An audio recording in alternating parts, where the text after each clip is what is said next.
or say the attendee list populating right now. So I'll start talking so I can get all the dull stuff out of the way, and then when everyone joins, we'll be going into panel discussion. So, hey, thanks everybody for joining us. This is our second webinar that PRI has done. It's on the distance and online learning options for parents and children during COVID-19. So obviously, as the name applies, we're going to be talking a lot about education today. And, you know, like everything else, how coronavirus has impacted kids going to school and what education looks like now that now that schools are closed.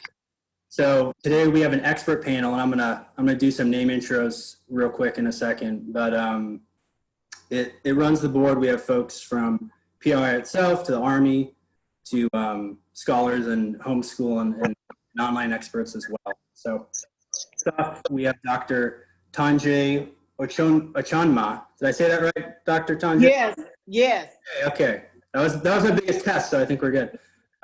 She is an education services California Army Battalion of the United States Army. So thank you for being here today.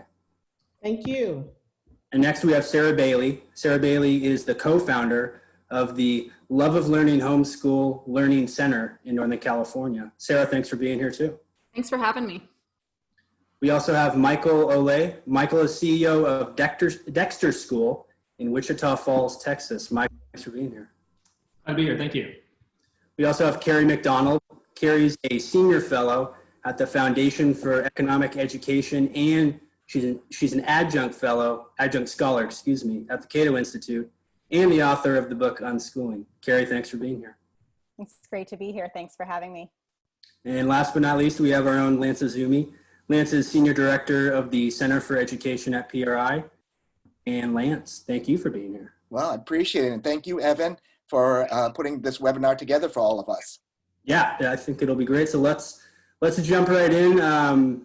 Lance, we've seen such a huge change in the last month and a half. You've written about it a little bit. Who do you think was best prepared? You know, coronavirus came out of nowhere. Schools were shut down along with everything else.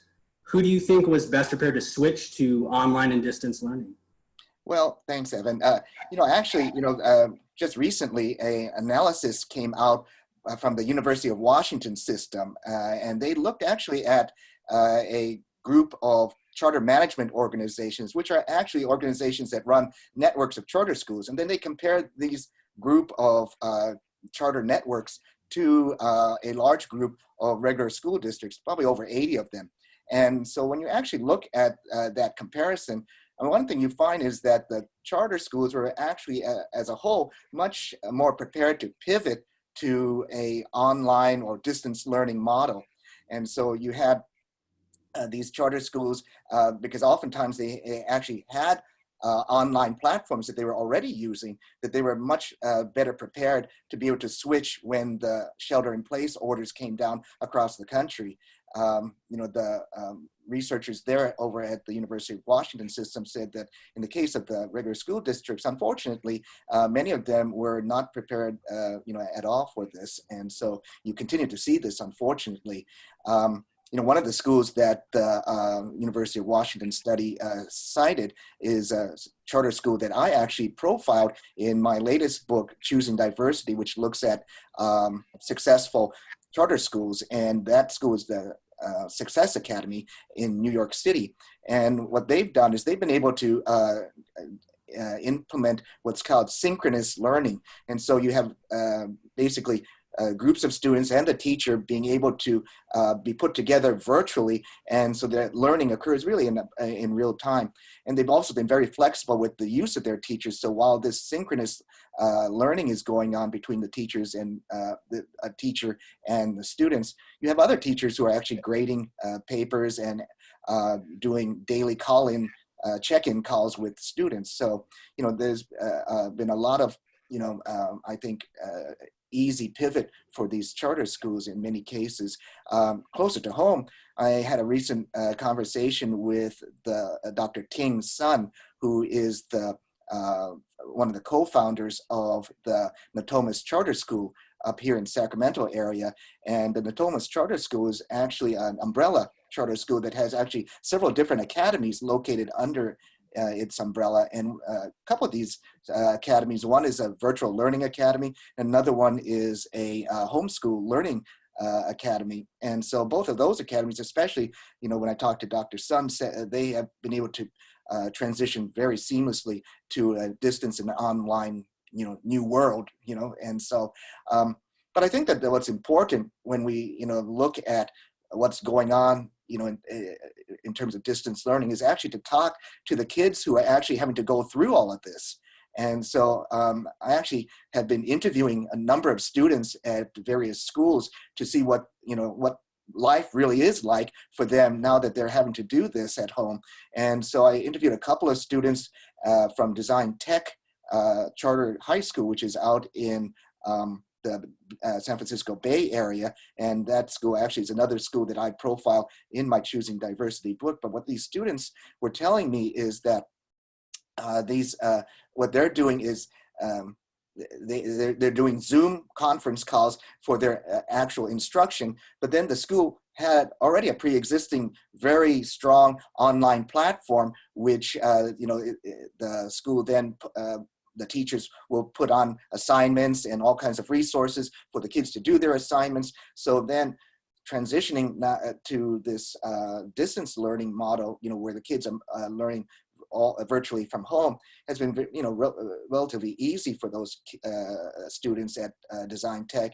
And so the kids who I talked to there said that they've really had a relatively painless transition.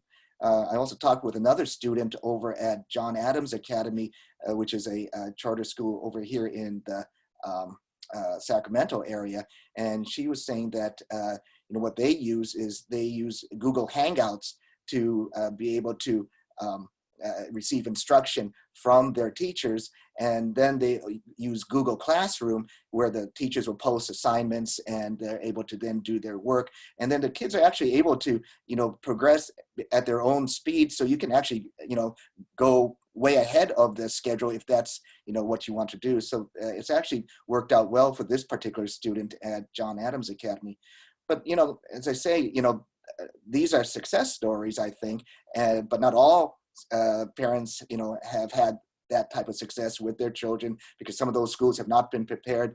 And so what I wanted to do here, after chatting about these schools and these students and their experiences, was maybe to ask Sarah Bailey, maybe to also start off and to just, since you're the founder of a homeschool learning center, and also you've homeschooled your own children, you've have had to talk to parents who are now thrust into this situation where they are having to do something that they've never really done before.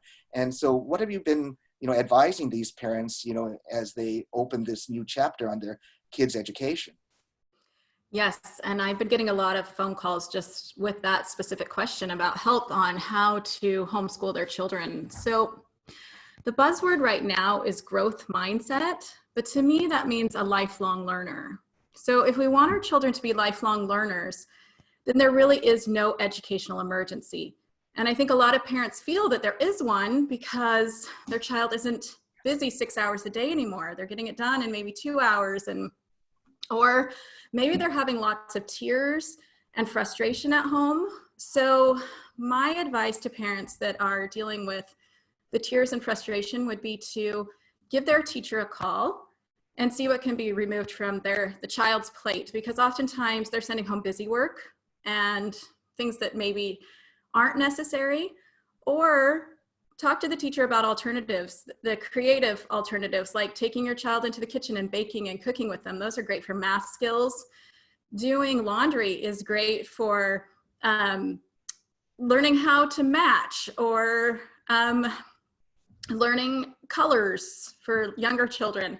And working on the family budget, teaching your older children how to create a budget for grocery shopping or needs versus wants is great, and just life skills. So the things that we can teach our children at home while we have time with them will really benefit them for the rest of their lives. And the other thing I really encourage parents to do right now is to let their children know that they are a joy to to have, that they're a joy to be around, because the damage that we could do by saying, oh, I just can't wait for school to start again, I'm so tired of this, could be lifelong. So be really careful with your word choice while your children are around. If you want to talk to your adult friends about how much this is driving you crazy, that's one thing, but your children need to hear that you love them and that you want them around. Yeah, I mean, Sarah, when you and I have talked, you've mentioned that the thing that parents should try to avoid, at least certainly in these initial stages, is not to stress out over it. Right. Take a deep breath. It's all going to be okay. So. Well, I think that there's probably a collective sigh all around the country. Kerry, you wrote a book in 2019 called Unschooled, which is I highly recommend to anyone who's listening to this webinar to get a copy of that book. It's one of the best books on learning at home that any parent would ever be able to purchase. But from your book and the things you learned and your findings, so what pertinence do you find with this COVID crisis that we're going through right now, and those findings from your book? Right. Well, thanks, Lance. I would echo what Sarah said, that a lot of families, I think, are feeling really stressed and frustrated right now, in particular, trying to replicate school at home. Many school districts, of course, trying as best they can to provide virtual learning or packets of workbooks and worksheets at home. And I think it's difficult for everybody, for teachers, for parents, and for learners. But to the extent that families can disconnect from those schooled expectations and those curriculum directives, like Sarah said, take the time to get to know their children, to participate in these wonderful resources that are being available online now, and stop trying to be sort of the curriculum enforcer as a parent. I think it will make a lot of these frustrations less severe and can actually make this whole experience more tolerable for everybody. It's interesting that even though, of course, what we're all encountering now is nothing like authentic homeschooling. We're all, isolated from our communities and disconnected from the people, places, and things around us. I do think it's interesting that a newly released study by EdChoice found that respondents, families going through this pandemic, most of them, the majority of them, have a more favorable opinion of homeschooling, even though we're all kind of going through this isolated experience at this time. And so I'd say to those families that if you think that this is a good experience and that you have a more favorable opinion of homeschooling as a result of the coronavirus schooling, just wait till you see the real thing, where you are really immersed in your community and interacting with mentors and peers and other groups. But I do think, and I've also gotten messages and emails from families and parents in particular who've said, I've always been curious about homeschooling. It's something I've wanted to experiment with, but I lacked that inertia to give it a try. And now they have this opportunity to really step back and learn alongside their children. Again, tap into these incredible online resources that are sprouting almost daily. Most of them are free. And really give homeschooling a try, again, as contrived as this is for all of us. And some of them have said they do plan to continue homeschooling or searching for these other alternatives to school, like virtual learning or hybrid homeschooling models post-pandemic. So I would be surprised if we don't see an uptick in families choosing homeschooling or some of these other types of schooling alternatives when this ends.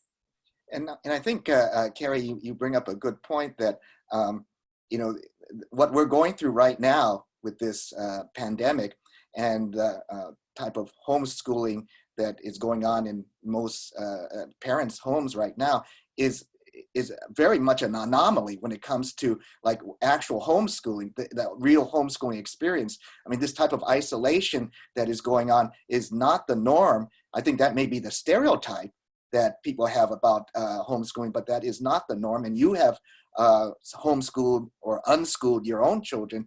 And could you just say a quick word about how that is different than what we're going through today?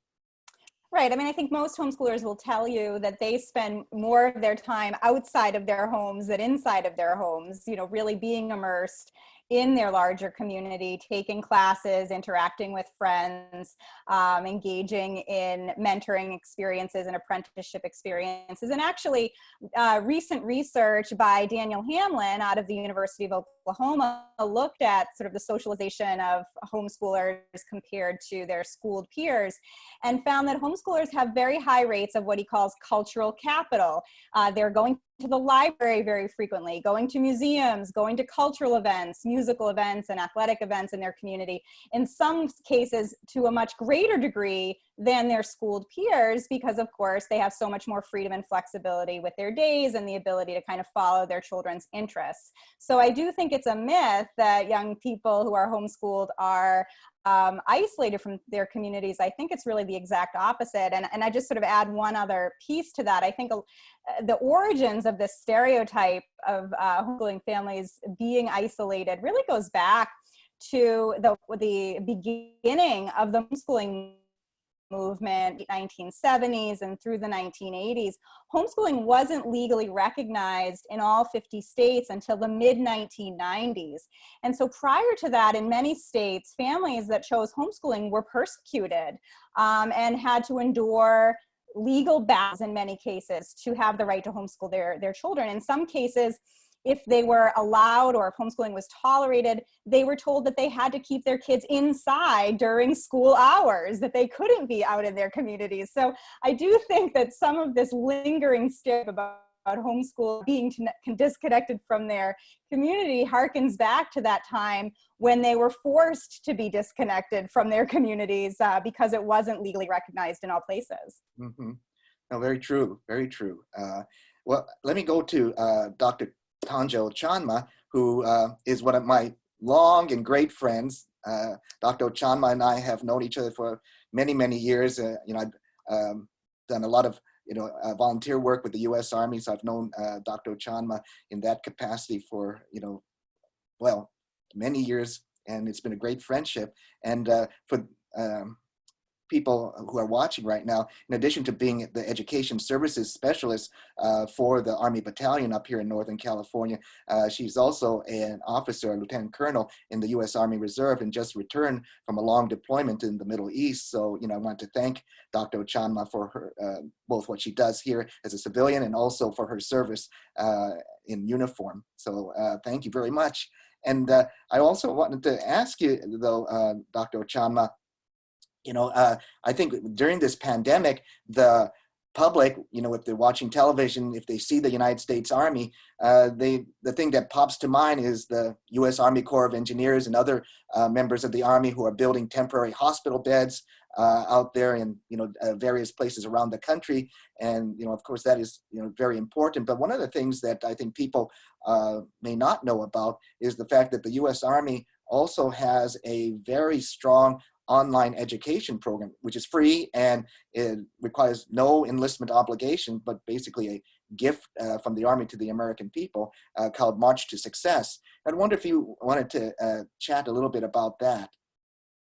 Yes, and thank you, Lance. Thank you. Yes, absolutely. And you had alluded to the Army field hospitals that are going up around the country in support of COVID-19. The Army is comprised of specialized and elite teams. They make a real difference in the world and to this nation. So March to Success is a very unique program. It's an online self-paced course designed to improve students' academic achievement in English, math, and science. It also helps improve standardized test scores. The program was designed by Peterson and College Option Foundations, the leaders in the industry of standardized testing.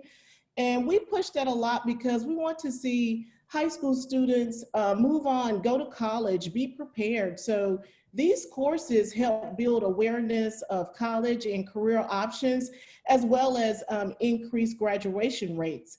Now, March to Success is absolutely free. There is no obligation to the U.S. Army. It's totally the Army's gift to America's youth. But this program also helps with improving SAT scores, mandated assessment examinations, college entrance exams, applying for a job. So there are a wealth of resources on this site to prepare students for their future, whether they're going into government service, public service, the military, any of those things. So those resources are definitely available and they're absolutely free. Here recently, I had a couple of high school principals give me a call about the program. And one of the things that I noticed in California, at least in Northern Sacramento Unified School District, teachers are looking for options to expand their students' knowledge. They want these young folks to graduate from high school. Unfortunately, we're in this graduation time frame where no decision has been made. We're in a holding pattern. So once those issues are worked out, I really hope to see these graduation rates improve, the seniors move on to areas where they can contribute to society. But March to Success could definitely enable that process. So let me ask you, Tonja, if parents, want to access, March to Success, would they go to the website? How would they actually get on and see what March to Success has to offer? So you would go to the website, and the website is marchtosuccess.com. And I always tell my homeschoolers that it's a great opportunity to use March to Success as a bridge between middle school and high school. So the program creates an individualized curriculum for each particular student. So you work at your own pace with that. That's one of the benefits about the program. But definitely go into marchtosuccess.com. You'll go through a short tutorial just to give you an overview of the program, what some of the options are. And once you do that, you start going through the content from there. So the program is designed for age 12 and above. So for those little ones, it does have a component on there where you can work on those math, English, and science skills. So it's something for each grade level. Well, that's terrific. Mm-hmm. Well, one of the other, really interesting programs that I've found recently is the Dexter online program, which is based out of Texas. And we're pleased to have Michael Olaya, who is the CEO of the Dexter program. And, we've had some great conversations recently. Michael, could you tell us about the Dexter program and, what it has to offer, not just, kids in the Texas area, of course, but kids throughout the country and even around the world? Sure. So at Dexter, we're building the school of the future. I'm actually on campus right now, only in spirit, if you're wondering why these kids haven't moved yet, because it's a green screen. But we have a campus in Wichita Falls, Texas, in North Texas, a little above Dallas. And we're a blended learning program. So students can attend Dexter on campus. They can be remote or a combination of both. And really just focus on three core things, doing three things really well. The first is developing a core knowledge curriculum. So we're big fans of E.D. Hirsch. Except we've extended the notion of cultural literacy slightly. So we include things like computer programming and systems thinking and design thinking. Curriculum really, really matters. The second piece is high quality direct instruction. We think great instructors, great teaching matters. And that's a whole kind of interesting bag of worms. We talk about kind of modern day progressive education that's kind of de-emphasize the importance of direct instruction. So we think teaching really matters. And the third piece is that we think individual students need more one-to-one mentoring and small group instruction. And if you can do those three things really well, you can do a really high quality education. And at Dexter, what we're really excited about, and really our core mission, is to provide this high quality education at an affordable price. We want to make private school affordable. And we have a really interesting group of students that go to Dexter. We have a ton of homeschool families because it's this more flexible model. And so in response to COVID, we released our online program. We're a bunch of engineers, so we developed our own learning management system and software suite. So you mentioned earlier in the webinar, schools having to pivot. We didn't have to pivot. This is what we're already doing. We already had the infrastructure in place, specifically that direct instruction piece. And so we offer that up to the world at large. And so now we have over 1,000 students on the Dexter platform receiving direct instruction from some incredible instructors. We're talking about Gordon Hamilton, a mathematician, or we get these incredible experts like Aubrey de Grey. And so it's just been a really incredible piece, offering kind of our infrastructure to all these students that for the most part don't really have it. That's great. And, I attended, one of your classes And it was really amazing to actually attend something where, when we think about online learning, I think people don't really have a real understanding of what the possibilities are. It's not just maybe accessing, an assignment, or watching a pre-recorded lecture by somebody, but you can actually, as a student and the teacher, be able to interact in real time. And I watched one of your computer coding classes, and you were actually teaching that course, and there were questions being sent in by students in real time, and you were answering them. And also, too, you were playing a logic game against one of your students, in real time, during the class. Could you talk a little bit about that? For sure. I think if any of the viewers are really interested in where this is all headed, I would encourage them to go to Twitch and just to see what this new medium actually looks like. Because you're exactly right. When you think of online learning, you think of Khan Academy, these kind of dead videos that you just passively watch. Whereas we've realized that these interactive live streams, it's a two-way medium. It's participatory. And I've taught in many, many classrooms, and I was really hesitant to think that you could replace the magic of being like that felt presence of immediate experience, actually reading the audience and kind of giving feedback. I've actually found that instruction via interactive live stream is better, which is completely mind-blowing. So a few like core ideas there. We have a real-time chat. And so the students are able to comment and ask questions in real time. The most important piece there, it has to be moderated. So you can imagine if you have hundreds of kids in an interactive lesson, it needs to be moderated chat. So the signal to noise ratio is really, really high. This is actually a really important thing because I've noticed some of the usernames. And so I've noticed maybe a young girl comments on a lesson, she never would have talked in class because it's very much biased towards the kid that wants to speak up. Whereas it's a very safe space to actually interact. And so the interaction has been really incredible. And that's really important. I was watching a live stream on Dexter last week. We had a guest poet, and she was doing a lesson on this poem. And one of the chat questions was, what does widow mean? And this student didn't know what widow meant.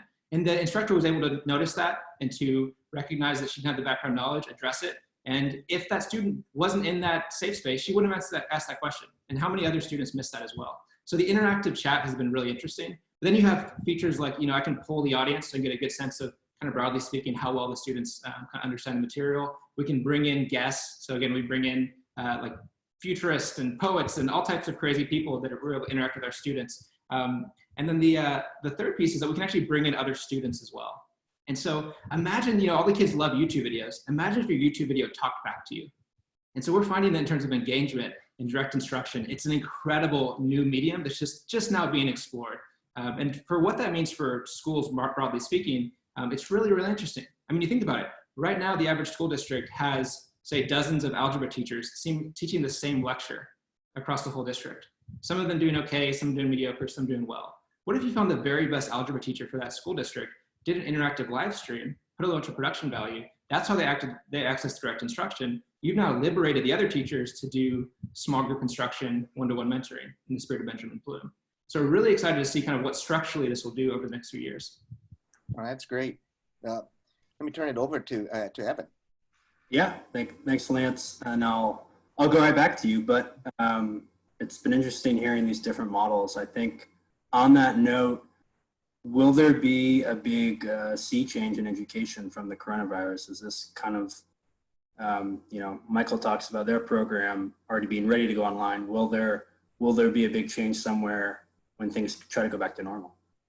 Well, I think there is going to be a big change, and I think that Kerry is right when she cited, some of those recent research statistics showing that, even given all the bumps in the road that have been going on over the last couple months, that parents are, becoming more favorable, to maybe changing their views about homeschooling and distance learning, online learning.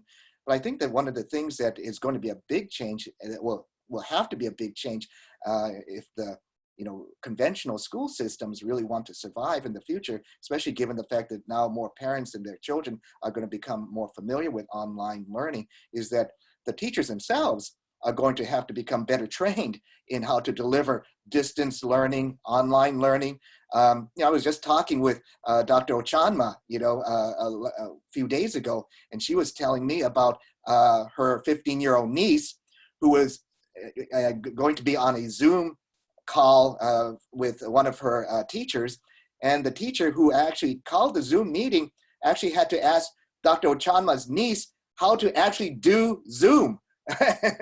And so, I think there's going to have to be a huge increase in, professional development or teacher training for these teachers right now to be able to do anything close to what, for example, Michael Olaya is talking about, with Dexter Online. One of the things that I did a couple years ago was to co-author a book called Moonshots in Education, where I looked at the model of blended learning, which is part brick and mortar instruction and part online learning. And what I found is that, unfortunately, in this country, we have a huge gap in the level of teacher training for online education. And so if you compare the United States with, let's say, South Korea or Singapore or a lot of those other countries in the Far East, that the United States has virtually next to nothing when it comes to teacher training and professional development. Whereas in those countries, it's part and parcel of the training programs for those teachers in those countries, which is why, for example, in Singapore, you can have the whole country will do an e-learning week. And so that the teachers will teach online, teach through distance learning. And that's, and because all the teachers are able to do that, and of course all the students have been learning that way, it's very easy for them to do that. How great would it be if that were the case in this country where we were as prepared for that? So I think that, there will be a great change, but I do think that, in order for that change to be as great as maybe people would like it to be, you're going to have to get some of these pieces in place before you're going to be able to see that huge change. It's not going to be like, how the medical experts are saying, it's not like flipping a switch, right? It's going to be more like, well, at least when it comes to the, the institution, our education institutions, it's more like trying to steer the Titanic. So, let's hope it doesn't hit the iceberg. So, with that, let me ask Sarah, again, as a homeschooling practitioner and someone who's now been advising, parents who are now in this situation of homeschooling their children.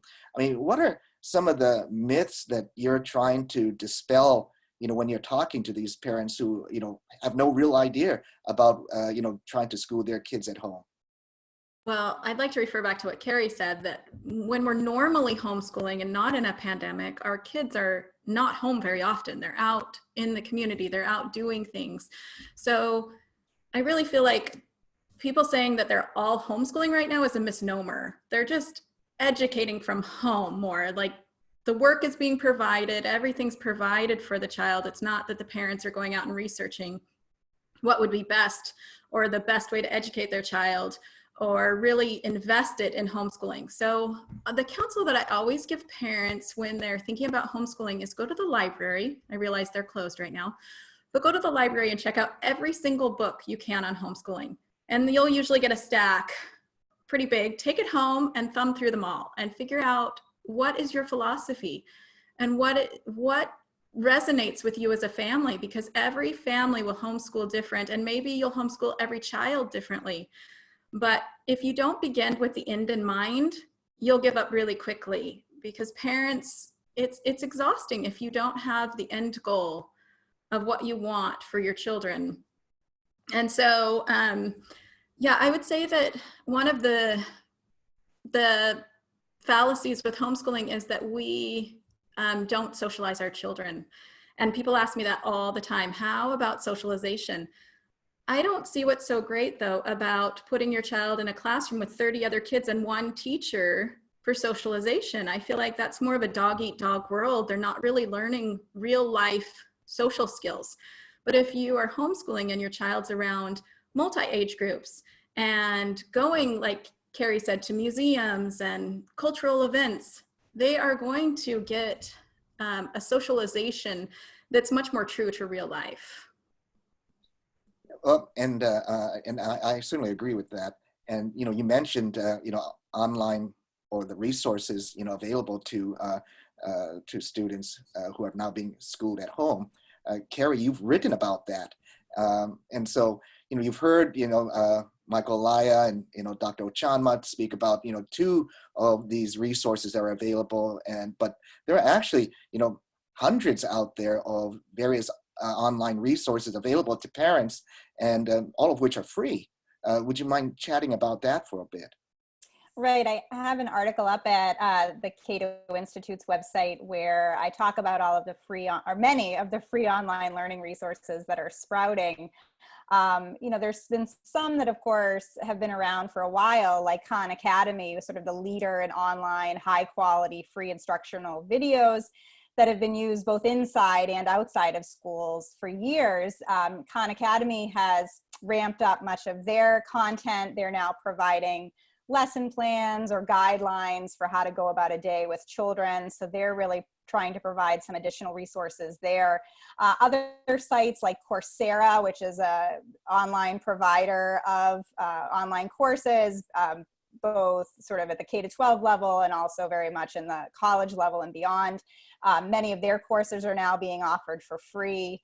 You see other programs like Duolingo, which is a foreign language learning software that's been free since its inception.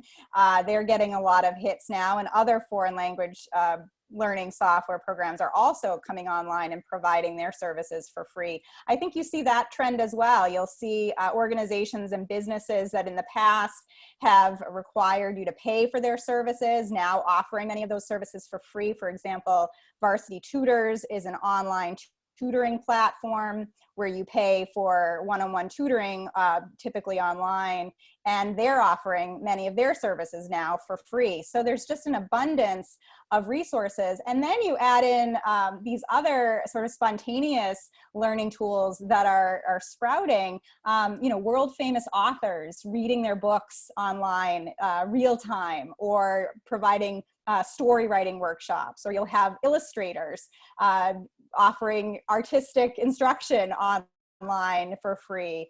You have 2,500 museums around the world that have free virtual tours on their websites, and many museums are also leading the way in providing more free online content during this time. So it's just a wonderful time to focus on the learning that can happen. I think Sarah mentioned this in her initial remarks, that there's so many headlines and so much attention focusing on coronavirus learning loss or the learning that isn't happening this spring. And I think instead, if we can shift to focus on all the learning that is happening, or that we have the ability to tap into, we'll be surprised at how much young people can and do learn in what really is an unprecedented moment for them that will shape their childhood and really define their futures for decades to come. Absolutely right. Let me ask, going from that general discussion about online resources back to one specific resource, the March to Success program from the Army. Dr. Ochonma, we were talking, you and I, about the specific learning modules in STEM subjects that are available to students. So when students access the March to Success program, it's not just a bunch of practice questions. There's actual instruction going on through March to Success. So would you be able to talk to us about that? Yes, absolutely. And as we transition into the next phase, I know with the high school students that are going off to college, and for the ones that are seeking a career within the STEM program, the Army has STEM content within March to Success. We have the Science Hub, the Math Hub, Social Science, and Technology Hub. And within each hub, there are corresponding lesson plans and practice tests that students could use to improve their standardized test scores, or to improve their awareness of that particular subject content. As these students seek careers within the STEM program, cybersecurity is a really big one. Engineering is the largest. Those opportunities are there. So being aware of those programs, what they have to offer, is crucial. I know within March to Success, there's an area called the Zero Threat Hour, And that is geared toward video gaming, raising SAT, ACT scores, and it's a video game. So it's very interactive, easy to use, what our kids are into nowadays, but it creates a very fun environment. So it makes learning an opportunity as well as fun for that particular individual. Oh, that's great. So Michael, let me ask you, you've been doing the online program has been available for free, I believe, to your people who are signing up for it, at least for a certain amount of time during this pandemic. So how have you seen the both the increase in the number of people interested in your program, and then also has there been any kind of like evolution in the way things that you're learning about your online program as you're maybe getting more interest from people? Sure, we've definitely made a distinction between our full-time school and the Dexter Live program. We're calling the Dexter Live program more of an edutainment program, which is an interesting thing to think about. Actually, thinking about when I was a kid, I think the edutainment was much better than nowadays. I mean, kids have like Khan Academy now, but we had Oregon Trail, we had Math Blasters. So I think we need to make these like very fun and engaging. But it has made me think a lot about, what will this mean over the next few years? And I think certainly we're probably going to overestimate in the short term and underestimate in the long term. You mentioned teacher training. I'm not so sure. I think we should actually question, what is that word teacher? What does that mean in the future? Our key insight is that we have to decouple the role of the educator. So right now they're just juggling way too many plates. It'd be a lot like if your pilot also designed the airplane and also has to serve drinks. And so that's a key thing that we realize, is that you need to very clearly decouple these roles. So curriculum needs to be separate, direct instruction needs to be separate, grading needs to be separate, mentoring needs to be separate, and that really, really changes the ballgame. That's one thing that we've really learned, is that you need to decouple these things. And then that also applies to the institution as well. The Catholic Church wasn't replaced by a similar monolithic institution. So I think what we're going to see is that you can't really point to, oh, that's what changed everything. That's what, revolutionized everything. It's going to be this kind of this field of 1,000 flowers blooming. And we think our edutainment platform is one of those flowers. Yeah, and I think that that's right. I mean, I mentioned earlier this University of Washington system study looking at the comparing charter schools and regular public schools, and I mentioned that they had cited the Success Academy out in New York City, and one of the things that they did, was that they basically decoupled, like you were saying, between the person who was actually teaching the course, but then there were other teachers who were assigned different tasks. So it wasn't like, they were all going to have to be jack of all trades, so you had a little bit more specialization, and which makes more sense, especially, when you're, doing things online, and you can reach more people, the person teaching. I mean, because your class, for example, that I viewed on computer coding, how many people are you getting in your classes now? They're on the order of 100 kids. So on the platform total, and it's interesting, we had to pump the brakes on signups because we just got kind of overwhelmed with how many people were joining it. So we kind of rebuilt the system. We're going to do another launch next week. But again, we could imagine a situation where you have thousands of kids in a virtual lecture hall. And think about what that would mean for like cultural literacy and cultural unity. If every kid learned from the same mathematician geometry, for instance. Because I think that's a key thing we're not really thinking about, is this cultural unity, this shared language, shared understanding. So I'm really excited what it would mean. Because this is a weird thing I've learned with working with so many school districts, is that even though we have these hyper-centralized systems, they're also like very fragmented. And there's no uniformity, which has been a really interesting kind of observation. Yeah, that's great. That's right. Evan. Yeah, Lance, let's look at some of the colleges. Recently, there was a junior college up here, Sierra College. They're going to be completely online this fall. I believe a school down south, maybe one of the UCs, announced as well. What do you think that means for colleges looking ahead? And I'm even going to throw out, what are the benefits of some of the colleges maybe embracing more of this online learning, maybe with, there's always the stories about classes being impacted and you have to wait 3 semesters or another semester to take a class. What could we see after the coronavirus with colleges adopting some of these same principles? Well, I think that you're probably going to see some of the same reactions from kids at the students at the college level that you see at the K-12 level. That they may be able to do their a lot of their work without having to go through a lot of the rigmarole of actually being on campus. And so, it may be that you could also, end up not having to listen to harangues from your professor, And so, I know that in the community college system, they are going more towards some online models, and as you mentioned, the UC as well. So I think that, you're going to see change there. How fast it's going to be, it's hard to tell. But I do think that there will be greater online presence and availability now in the wake of this. And it could well be again that if students are able to really receive a lot of their instruction online, and the costs, of course, are much less for doing that. And given the amount of debt that our students are carrying because of the huge edifice that is now current brick and mortar higher education, I mean, could you end up having to being able to reduce that debt load because you actually don't need a good chunk of that edifice? So I think that's one of the things that we're going to have to look very closely at and see, both in terms of are the students getting the academic bang, and are they getting the bang for the buck, compared to what they were before. So let me ask, since you asked me about what the things might look like in the future for higher education, let me ask our homeschool practitioner, Sarah, what do you think is the future holding for homeschooling after this?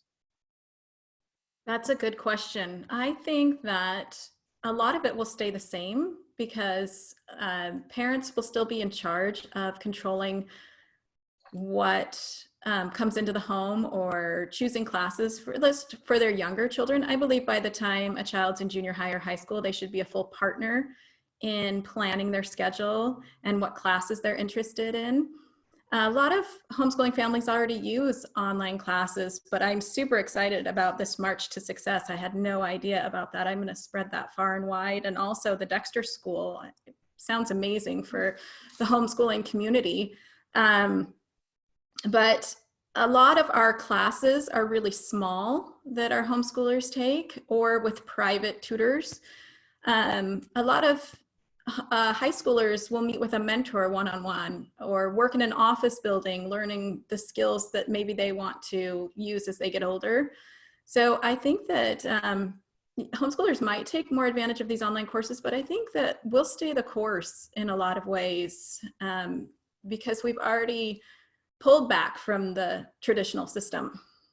Let me ask real quickly as a follow-up. You mentioned, older kids who by the time they're in late middle school or high school, they become more partners with their parents. And tell me, I think that a lot of parents who are now being thrust into this situation, think that, okay, I can handle my first grader and, doing a basic arithmetic with my first grader, but how do I, homeschool like a older child, someone in high school? Now, at your homeschool learning center, you had courses at your learning center for older students.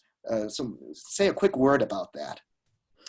Yeah, so I'll just say what I do personally for my family. What we would do once the kids got to high school is we would meet for breakfast, say on Monday morning, and have a one-on-one meeting about what their goals were, what they wanted to accomplish that week, what their classes were, what was due. And then it was up to them to set their schedule and return and report. I would help them set up mentors, help them find classes they're interested in, and make sure they're meeting their high school requirements. But beyond that, they were full participants and deciding how to get their work done. And I think those life skills is what sets them apart when they get to college, because they get it. They know how to set their schedule. They know how to get things done, and they're self-motivated. So that's what we try to help all parents learn through that homeschooling model, is to help their children become self-sufficient. And Kerry, let me ask you, Evan had asked me what I thought would be the future in higher education. What are your thoughts about what the future is going to be like, both in K-12 and maybe in higher education as well, going forward? I mean, you had mentioned in your book Unschooled that currently we have probably roughly 2 million students being homeschooled. What do you see as being the future and how things are going to pan out? Right. Well, I would agree with Sarah that I think those 2 million homeschoolers will just go back to the way life was, where they are finally back in their communities and taking classes and various programs. I think the most growth, though, will be in families that are now open to new ways of living and learning. We already see speculation that there'll be more remote workers post-pandemic, that many employers will realize there's some benefits to having virtual workers, and many employees themselves might prefer to work from home. And if that happens, then I think it will also lead to potentially more of these alternatives to school for families. If families have some more flexibility with their work, they'll also be able to give that flexibility to their children in terms of education.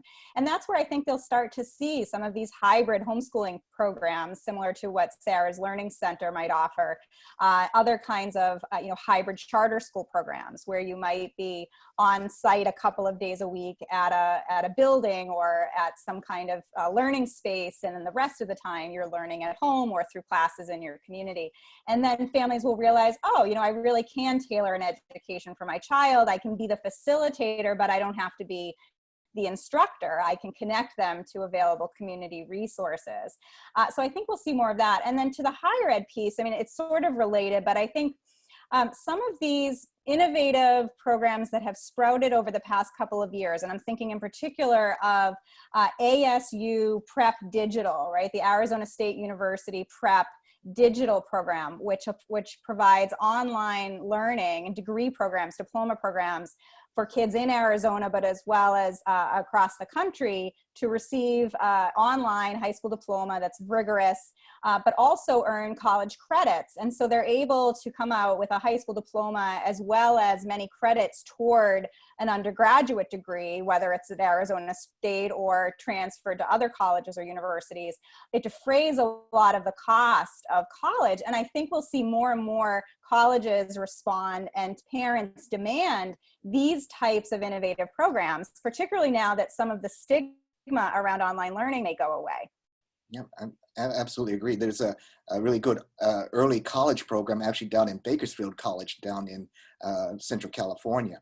Let me ask Dr. Ochonma, you talk with a lot of educators, school board members, superintendents, going forward now that they've had to deal with this COVID crisis. What do you see their, reaction to something like March to Success, going forward, that they'll have a better appreciation for it? I think I see the educators as being more open-minded in sharing information. It's okay to explore non-traditional avenues to employment, such as maybe the U.S. Army or joining a service or going civil service, those kinds of things. So I see higher education focusing more on academic discipline, whereas in most of the industries that we're currently learning, as we see every day, the CDC, those types of people, but building that leadership, building character. So I see them being more open-minded to exploring non-traditional industries and giving students the information and realizing that it's a resource, not a mandate. So although you don't have to join the March to Success to be a part of the military, this was something the Army created for America's youth. So we want you to be successful. So I hope that educators would see this as an opportunity of talking about those healthcare careers, cybersecurity, engineering, they are available. And whether you use those for the Army or a different industry, we're still able to provide that. So I really hope going forward that there's more of an open mind in terms of exploring all avenues for a student to reach their maximum potential.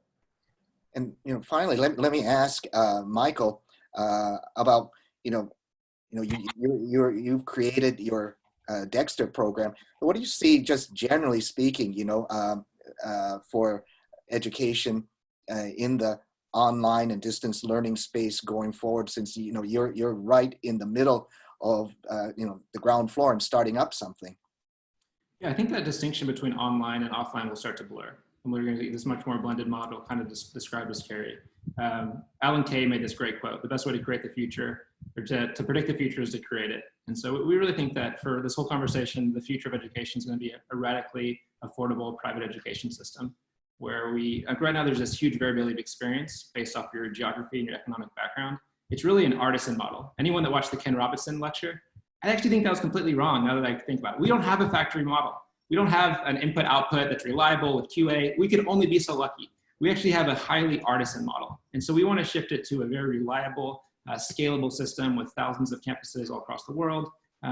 We want high quality, low cost. I think that's going to be the future. And so there's not going to be this distinction between online, offline. It'll be flexible. It'll be like anything else in the free market. That's terrific. Evan.